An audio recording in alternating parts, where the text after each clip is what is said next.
ఇప్పుడు చిన్న ప్రార్థన, పెద్ద ప్రార్థన, ఉపవాస ప్రార్థన, లేకపోతే సాధారణ ప్రార్థన అనే భేదాలు కాస్త పక్కన పెడితే ప్రార్థన చేసే వ్యక్తికి ముఖ్యంగా ఒకటి ఉండాలి. ప్రార్థన చేసే వ్యక్తికి ముఖ్యంగా ఒకటి ఉండాలి. ఏంటంటే విశ్వాసం. అది పక్క. మీరు ప్రార్థనలో అడుగు వాటి నెలను పొంది ఉన్నామని మీరు నమ్మిన ఎడల నిశ్చయముగా అవి మీకు అనుగ్రహింపబడును అన్నాడు మార్కు 11లో.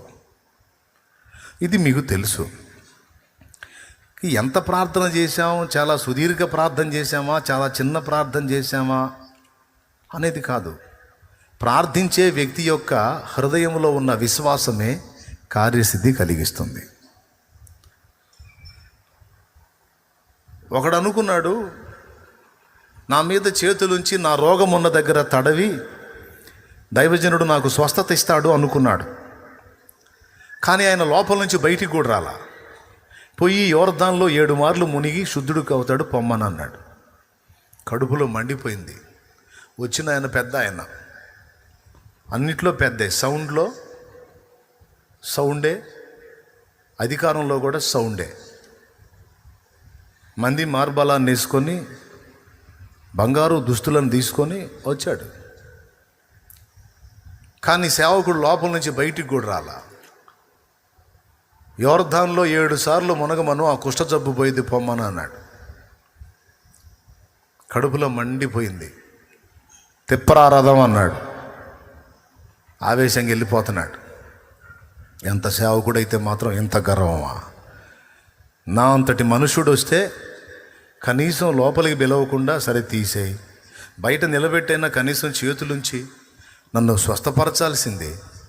యోర్దాన్లో మునిగేది ఇంతకంటే ఈ మురికి నది కాకపోతే మా దగ్గర మంచి నదులు లేవయింది అని ఆవేశంగా వెళ్తే పనివాడు చెప్పాడు, దేవుడి దగ్గరికి వచ్చినప్పుడు, దైవ సేవకుల దగ్గరికి వచ్చినప్పుడు ఓవర్ యాక్షన్ పనికిరాదు. ఎట్లా? దేవుడి దగ్గరికి వచ్చినప్పుడు, దైవజనుల దగ్గరికి వచ్చినప్పుడు ఓవర్ యాక్షన్ చేయకూడదు. అది నువ్వు ఏదన్నా అవకాశం ఉన్న దగ్గర చెయ్యి. దేవుని దగ్గర, దైవ సేవకుల దగ్గర జాగ్రత్తగా ఉండాలి, వినయంగా ఉండాలి. నా యజమానుడా, దైవజనుడు ఇంకొక రిస్క్ పని నీకు చెప్తే నువ్వు చేయవా? ఏం చెప్పాడు? యోర్దాన్లో 7 సార్లు మునగమని అన్నాడు. అట్లా కాకుండా 100 రోజుల పాటు తల కింద పెట్టి కాళ్ళు పైకి లేపి అట్టనే ఉండమని అంటే ఉండాలిగా. రోగం తగ్గాలంటే అట్లాంటి పని ఏం చెప్పలేదుగా.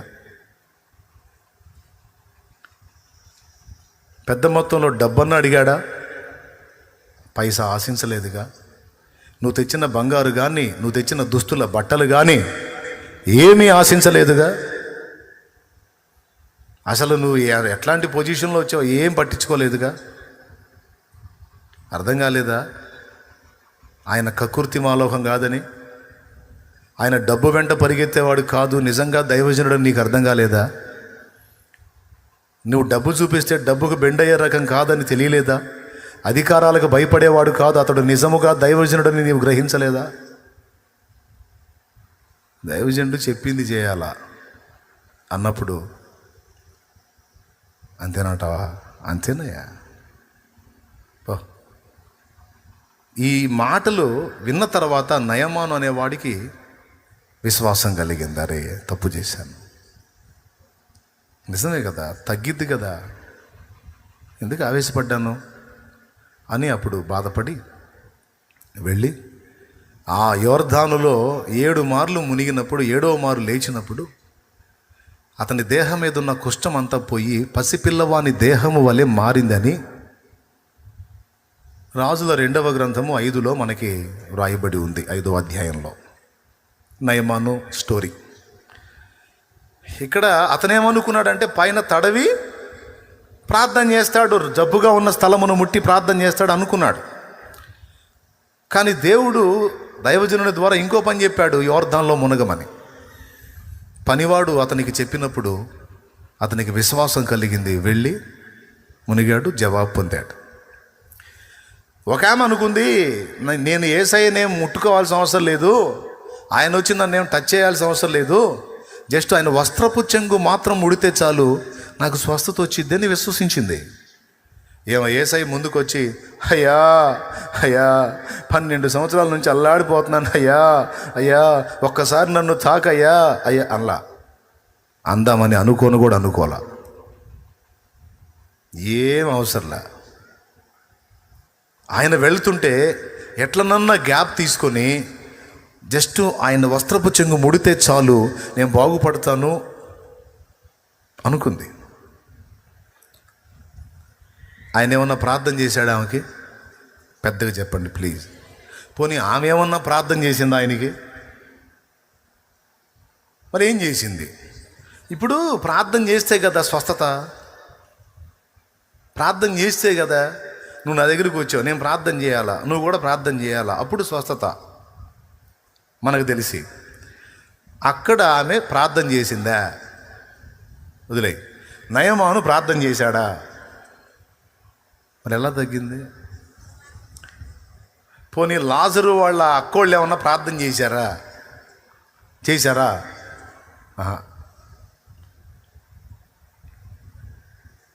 అక్కడ యేసయ్యే చేశాడు. ఒక్కసారి ఆలోచించండి. వాళ్ళు జస్ట్ విశ్వాసం ఉంచారు. విశ్వాసం యొక్క శక్తి నీకు అర్థం కావాలని చెప్తున్నా. కొంతమంది దీర్ఘాలు తీసి అబ్బో నాయన అనర్గళంగా ప్రార్థన చేస్తారు, కానీ అది జరిగిద్దని ఖచ్చితంగా నమ్మరు. తలకాయ నిండా తట్టెడు అనుమానాలు. గుంపులో కలిసి ప్రార్థన మాత్రం, ప్రేమగల మా తండ్రి పరిశుద్ధ ప్రభువా దేవా యేసయ్యా నీకు వందనములు తండ్రి స్తోత్రములని చక్కగా చిలక పలుకుల్లాగా చుట్టూ కూర్చొని వినేవాళ్ళు అబ్బో ఆహా ఓహో చాలా అద్భుతంగా ప్రార్థన చేస్తుంది, సూపర్గా ప్రార్థన చేస్తున్నాడు అనుకోవాలని బిల్డప్ కోసం కొంతమంది చేస్తుంటారు.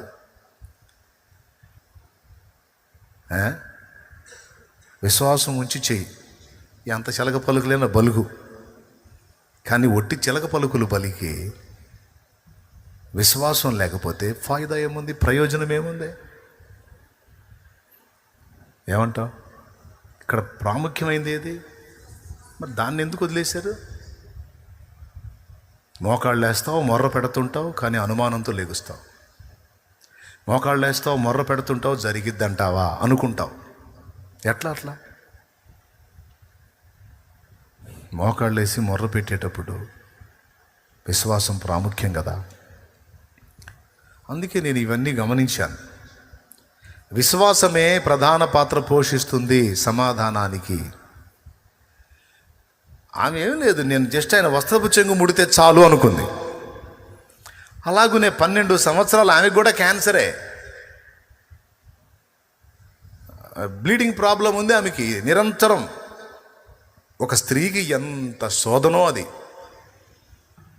అది భయంకరమైన శాపం లాగా ఉంటుంది అన్నమాట. కొద్ది రోజులు అనుభవించాలంటేనే కొంతమందికి విపరీతమైన కడుపు నొప్పితో కొంతమంది బిడ్డలు అల్లాడిపోతూ ఉంటారు. పాపం 12 సంవత్సరాల బాధపడింది ఆ తల్లి. అయితే నేను యేసయ్య దగ్గరికి వెళ్తే ఆయన ప్రార్థన చేస్తాడు, లేకపోతే నేను పోయి ఆయనకి ప్రార్థన చేస్తా ఏమనుకోలా. జనాల్లోకి వెళ్ళింది, సైలెంట్గా వెళ్ళింది, వెనక ఆయన వస్త్రపు చెంగును అలా టచ్ చేసింది, అంతే. తక్షణమే 12 ఏళ్ల నుంచి నిర్విరామంగా ఇబ్బంది పడుతున్న ఆ సమస్య ఆన్ ది స్పాట్ ఆ సెకండ్లో బ్రేక్ అయిపోయింది.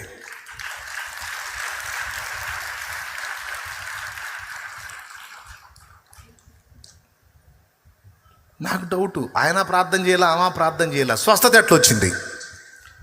మరి యాకోబు పత్రికలోనేమో 5:13లోనేమో 14లోనేమో మీలో ఎవడైనాను రోగి ఉన్న ఎడల సంఘపు పెద్దలను పిలిపింపవలెను, వారు ప్రభువు నామమున నూనె రాసి అతనికి ప్రార్థన చేస్తారు. ఒకవేళ అతడు పాపములు చేసిన వాడైతే అతని పక్షంగా వీళ్ళు ప్రార్థన చేస్తారు కనుక ప్రభు అతన్ని క్షమిస్తాడు. విశ్వాస సహితమైన ప్రార్థన రోగిని స్వస్థపరుస్తుంది, ప్రభు అతన్ని లేపును. ఇది కదా మ్యాటరు. మరి ఇక్కడ సంఘ పెద్దలు లేరు, విశ్వాస సహితమైన ప్రార్థన లేదు, నూనె రాసింది లేదు, ఏమి లేదు. వస్త్రపు చెంగును మాత్రం ముట్టింది. విచిత్రం చెప్పనా? మీరు ఏమన్నా అనుకోండి, నేను నిజం చెబుతున్నా. విశ్వాసులని చెప్పబడుతూ సీనియర్ విశ్వాసులని పిలువబడుతున్న వాళ్ళకంటే కూడా అప్పుడే యేసయ్యను కొత్తగా తెలుసుకుంటారే అన్యులు, వాళ్ళ జీవితాల్లో ఎక్కువ అద్భుతాలు జరుగుతాయి. నేను కళ్ళారా చూసా, ఎక్కువ అద్భుతాలు, మామూలు ఆశ్చర్యాలు జరగవు వాళ్ళకి. క్రొత్తగా దేవుళ్ళలోకి వచ్చి పసిపిల్లల్లాగా దేవుడిని నమ్ముతారు చూడు, వాళ్ళ పట్ల మామూలు కార్యాలు జరగవు వాళ్ళ పట్ల. ఎందుకు తెలుసా? సీనియర్ విశ్వాసులకి విశ్వాసం పోయి లాజిక్ వచ్చింది. విశ్వాసం పోయి లాజిక్ పని చేస్తుంటుంది. లాజిక్ అది అంటే తగ్గిద్దిలే, కానీ ఏమో దేవుడి చిత్తం. ఒకవేళ అట్లా ఉండాలని దేవుడు డిసైడ్ చేశాడేమో, అంటే అది పోయిద్దిలే, కానీ ఏమో దేవుడి చిత్తం. పోవచ్చు మనం అంటే మన ధర్మంగా ప్రార్థన చేయాలంతే, ఇక ఆయన ఇష్టం. కానీ ఒక నూతన విశ్వాసి, క్రొత్తగా రక్షణలోకి వచ్చినోడు ఏమంటాడు తెలుసా? ఎందుకు చేయడన్నా దేవుడు? ఎన్ని సాక్ష్యాలు విన్నాను నేను, చేస్తాడో, నేను నమ్ముతున్నాను, నీకు ఎందుకు, నేను చేస్తాడు చూడు అని మహాపట్టుబడతారు వాళ్ళు. ఖచ్చితంగా జరుగుతాయి కార్యాలు కూడా. ఎంతమంది ఒప్పుకుంటారు? నువ్వు సీనియర్ విశ్వాసివి, నీ విశ్వాసం గొప్పదా? క్రొత్తగా రక్షణలోకి వచ్చిన వాళ్ళ విశ్వాసం గొప్పదా? నీకు ఆశ్చర్యం కలగలేదా? వాళ్ళు మాట్లాడే మాటలు కొన్నిసార్లు నీకంటే కూడా గొప్ప మాటలు మాట్లాడతారు వాళ్ళు. ఒక్కోసారి అన్యులే చెబుతారు మనకు సలహా. వచ్చి మనం ఏడుస్తుంటే దగ్గరకు వచ్చి, ఏంది బాధపడతావు, అంత గొప్ప దేవుణ్ణి నమ్ముకొని, ఆ నాయన్ని నమ్ముకున్న వాళ్ళు అందరూ బాగుపడుతున్నారు, నీకు కూడా మంచి రోజులు వస్తాయిలే, బాధపడవాకని వాళ్ళు చెబుతారు. అప్పుడు మనం గదిలోకి పోయి తలుపు వేసుకొని పైకి ఊసుకోవాలా. ఎక్కడ పైకి ఊస్తే అప్పుడు ముఖం మీద పడిద్ది కదా, లేకపోతే మన మీద మనం ఊసుకోవటానికి కుదరదుగా. అందుకని పైకి ఊస్తే కరెక్ట్గా ముఖం మీద పడితే అప్పుడు సిగ్గు వచ్చింది. థూ అని దేవునికి స్తోత్రం కలుగునుగా. అర్థమైందా? గదిలో పోయి తలుపు వేసుకోరు అలాగని ఏందో అనుకున్నారు కదా, ఊసుకోవటానికి. వాళ్ళ విశ్వాసం ఆమె వచ్చి చెబుతుంటుంది నీకు, నువ్వు నమ్మినవాడు బలవంతుడని, నువ్వు నమ్మినవాడు సర్వశక్తుడని, నువ్వు నమ్మినవాడు కార్యం చేస్తాడని, నీకు మంచి రోజులు వస్తాయని, నువ్వు బాగుపడతావని, నువ్వు స్వస్థత పొందుతావని. యేసు ప్రభు నమ్మినోళ్ళు చాలామంది దీవించబడ్డారని ఒక అన్యురాలు వచ్చి విశ్వాసంతో మాట్లాడుతుంటే, బుద్ధి లేకుండా జ్ఞానం లేకుండా నువ్వేమో తర్కాలు లాజిక్లు పెట్టి అట్టెట్ట జరిగిద్ది, ఏమో ఇంత కార్యం కూడా జరిగింది, పనికి మళ్ళీ మాట్లాడుకుంటావు. అలాగైనా అనుమానాలు పెట్టుకుని నువ్వు బతుకుతున్నావు. అవునా కాదా? వాస్తవంగా నా పాయింట్ ఏంటంటే, అసలు ప్రార్థనే లేకుండా స్వస్థతలు కూడా జరిగాయి. అది బైబిల్లో ఉంది. ప్రార్థన చేసినప్పుడు కూడా కార్యాలు జరిగాయి. అది బైబిల్లో ఉంది. సేవకులు ప్రార్థించినప్పుడు కూడా కార్యాలు జరిగాయి. అది బైబిల్లో ఉంది. ఇంకా చెప్పాలంటే ఇంకొక మాట కూడా వినండి. పౌలు నడికట్లైనను చేతి వస్త్రములైనను రోగులకు తగిలినప్పుడు బాగుపడ్డారని ఉంది.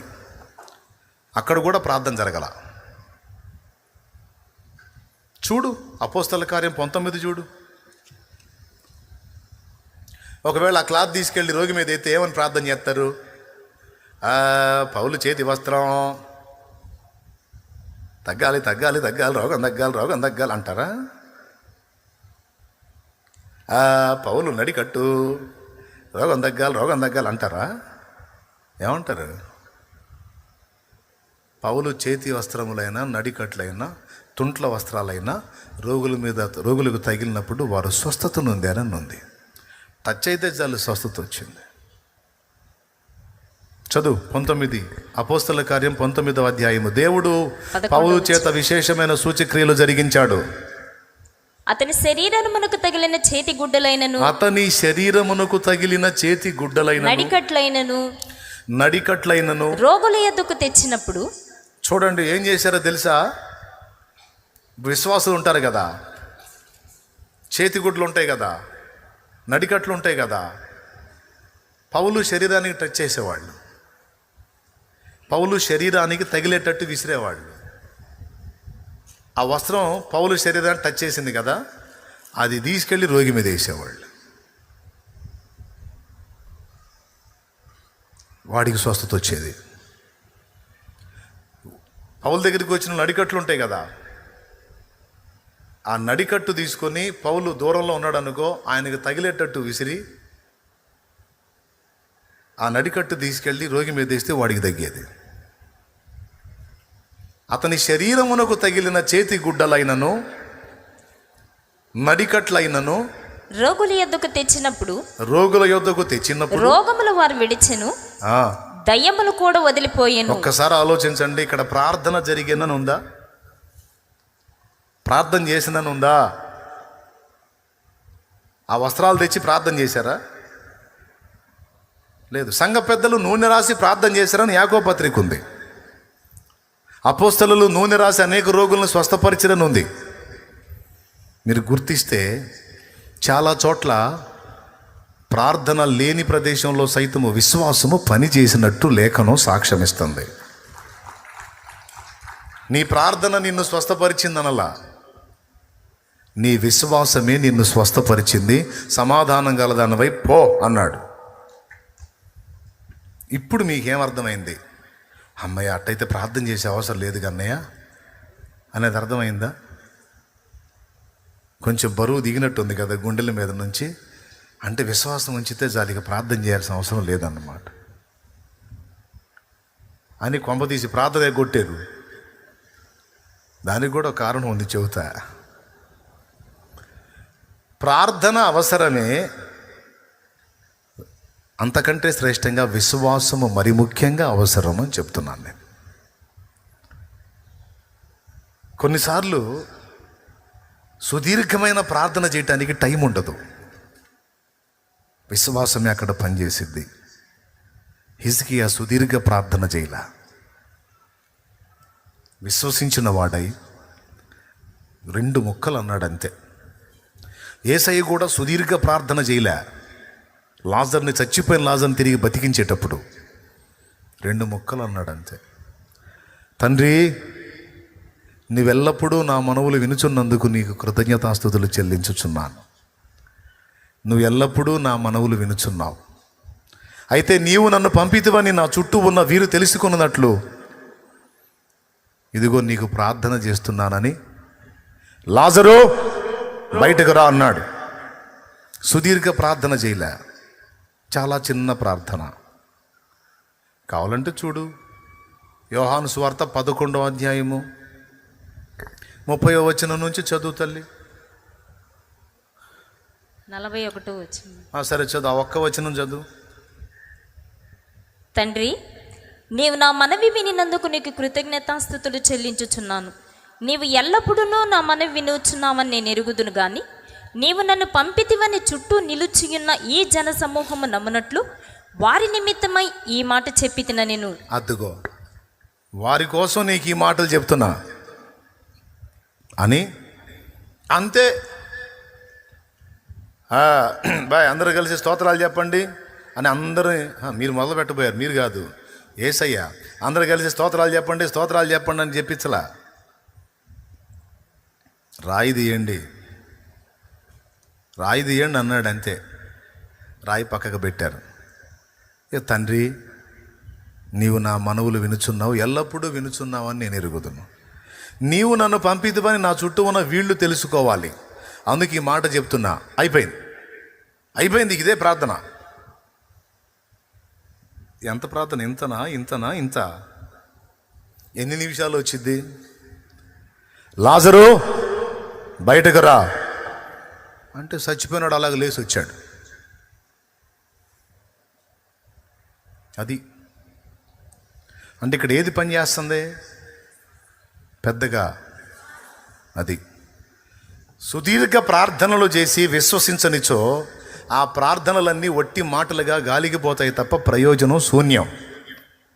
చిన్న 4 ముక్కలు నువ్వు మాట్లాడినా దేవునికి నువ్వు అప్పచెప్పిన ఆ విషయాన్ని నిశ్చయంగా దేవుడు నెరవేర్చగలడని నువ్వు విశ్వసించగలిగితే ఆ 4 ముక్కలే శక్తివంతమైనదే కార్యసిద్ధి కలిగిస్తుంది. ఇది నా పాయింట్.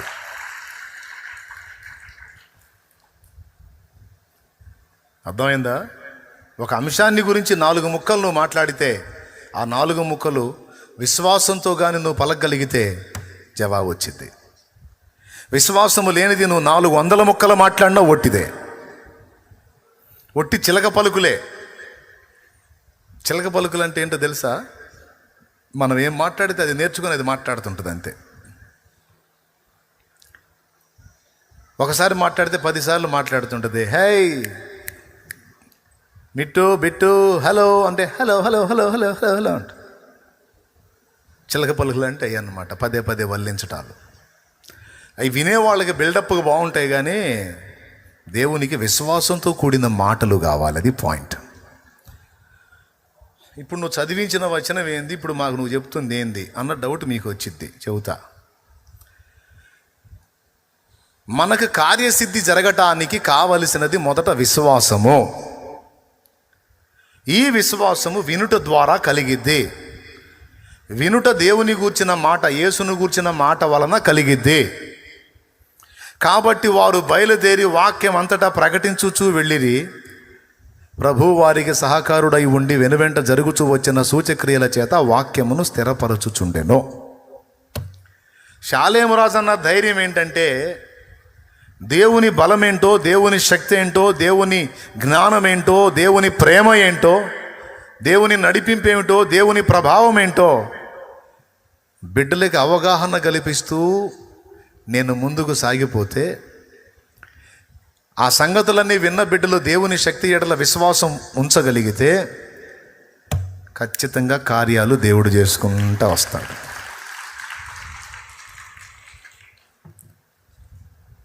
నేను ఎవరిని బాది ప్రార్థన చేశా, ఎవరి కోసం మొత్తుకొని చేశా, స్పీకర్లు పగిలిపెట్టేట్టు నేను ఎవరి కోసం గందరగోళం చేసి ప్రార్థనలు చేయలే. నా ముందుకు వచ్చినప్పుడు మనస్ఫూర్తిగా 2 మొక్కలు అట్లా అంట. నిలబెట్టి ప్రార్థన చేసేటప్పుడు కూడా రోగంగా ఉన్న ప్రదేశాల్లో పాసిబిలిటీ ఉంటే చేతులు ఉంచండి. కొంతమందికి అది డౌటే, మీరు చేతులు ఉంచితే మాకు తగ్గిద్ది, కానీ మా నెత్తిన మేము చేతులు పెట్టుకుంటే మాకెట్ట తగ్గిద్ది అన్నా అని డౌటు. దానికి కూడా లేఖనమే మనకు సాక్ష్యం. మీరు చేతులు ఉంచినప్పుడు రోగులు స్వస్థత నొందేదరు అని ఉందా లేదా? పెద్దగా చెప్పండి. అది కూడా ఎక్కడుంది? మార్కులోనే ఉంది. అది కూడా ఎక్కడుంది? జస్ట్ మీరు ఇందా కిందికి చదివేది కదా, కొంచెం పైకి చదవండి. 17వ వచనం చదవండి, 16, 17 చదవండి. నేను చెప్పే ఎంతమందికి అర్థం అవుతున్నాయి స్పష్టంగా ఒకసారి చేతులు ఎత్తండి. అర్థం అయితే చేతులు ఎత్తండి. అర్థం కావట్లేదా తమ్ముడా? చేతులు ఎత్తే ఉంచండి, నాకు అనుమానం పోయిద్ది, లేకపోతే నాకు డౌట్ వస్తుంది అర్థం అవుతుందో లేదో అని. Thank you. నమ్మిన వారి వలన ఈ సూచిక్రియలు కనబడును.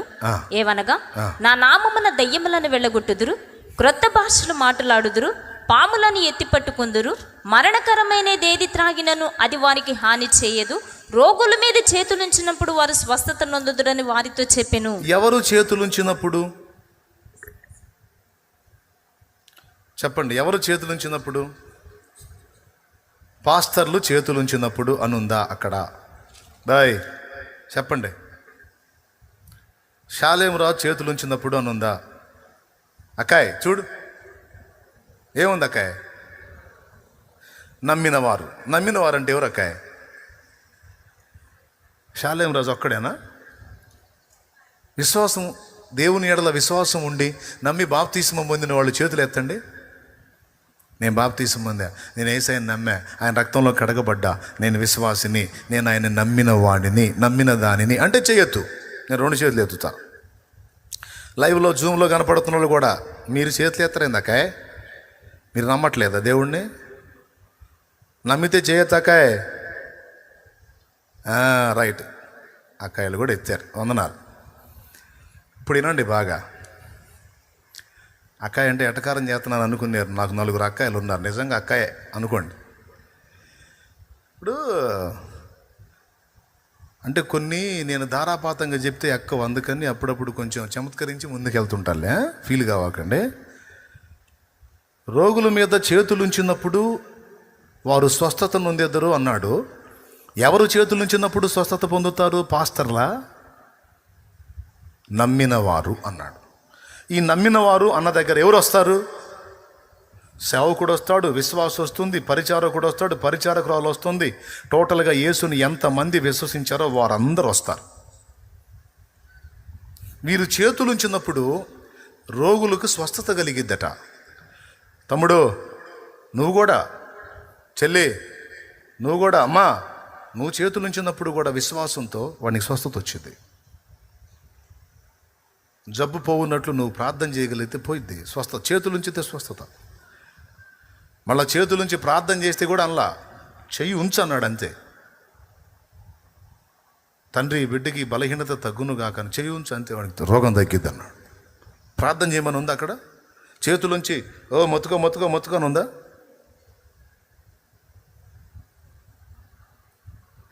విశ్వాసము గలవాడివైతే విశ్వాసము గలదానివైతే నువ్వు చేతులుంచు తగ్గిద్ది అన్నాడు. ఇప్పుడు ఎదుటోళ్ళ మీద చేతులుంచినప్పుడు వాళ్ళకు రోగం తగ్గినప్పుడు నీ బలహీనత మీద నువ్వు చేయించితే నీకు దక్కదా? నమ్మిన వ్యక్తివి, నువ్వు కూడా రోగివి, పెట్టు చెయ్యి, అడుగు దేవుణ్ణి. నేను గుర్తుపెట్టుకోండి, మిమ్మల్ని అందరినీ ప్రయోజకులుగా చూడాలన్నదే నా ఆశ. అది అసలు నా పాఠం. అది పనికిమాలినోళ్ళ కాదు. అందరూ నా చేతి కిందకి రండి అని తయారు చేసే సరుకు కాదు ఇది. ఇది సత్య సంబంధమైన సరుకు. ఎట్లా అంటే లోకాన్ని ప్రభావితం చేయాలో నువ్వు బలపడి. శాలేం రాదన్న చెయ్యి కోసం నువ్వు ఎగబట్టం కాదు, నువ్వు చేతులుంచి రోగులను స్వస్థపరిచే కృప పొందావు. కానీ నీకు విశ్వాసం లేదు ఆ విషయంలో. నీ విశ్వాసం ఎట్ట తగలబడిందంటే మనం చేస్తే తగ్గిద్దా, మనమే సేవకులమా, ఉద్యోగం చేస్తుంటమే, పనికి పోతుంటమే, వ్యాపారానికి పోతుంటమే, మనం ఇంట్లో వంట పని చేస్తుంటమే, మనం ప్రార్థన చేస్తే తగ్గిద్దా అని ఎవరికి వాళ్ళు. ఇక్కడ విశ్వసించిన వారి వలన ఇవి కనపడతాయి అన్నాడు. నమ్మిన వారి వలన ఈ సూచక్రియ జరిగిద్ది అన్నాడు. నువ్వు పనికి వెళ్ళావా, ఉద్యోగానికి వెళ్ళావా, వ్యాపారానికి వెళ్ళావా, లేకపోతే నువ్వు ఇంకో పనిలో ఉన్నావా, ఒకటి పాపమును వదిలిపెట్టి పరిశుద్ధ రక్తములో కడగబడి దేవునికి చెందిన వ్యక్తివా కాదా, అది మెయిన్. ఆయన శక్తి గలవాడని నీకు విశ్వాసం ఉందా? ఉంటే చేయొద్దు పెద్ద ఆయన అయితే. విశ్వాసం లేదా? శక్తి లేనోడా యేసయ్య? శక్తి గలవాడా? ఆ శక్తి గలవాడు చేయొద్దు. రైట్, దించు, మళ్ళీ చేయొద్దు. కానీ నీ ప్రార్థన దేవుడు వింటాడా వినడా? నువ్వు అడిగితే దేవుడు చేస్తాడా చేయడా? నీకు విశ్వాసం ఉందా లేదా? దేవునికి నీకు ఆ రిలేషన్ ఉందా లేదా? నాకు నా యేసయ్యకు అనుబంధం ఉంది అంటే చేయొద్దు. నా తండ్రి నా ప్రార్థన వింటాడు, నేను అడిగితే చేస్తాడని నిశ్చయిత ఉంటే చేయొద్దు. వింటాడా నీ మాట? వింటాడా? అట్లయితే నువ్వు చేయించు, సమాధానం వచ్చింది అవతల. ఇది కావాల్సిందే.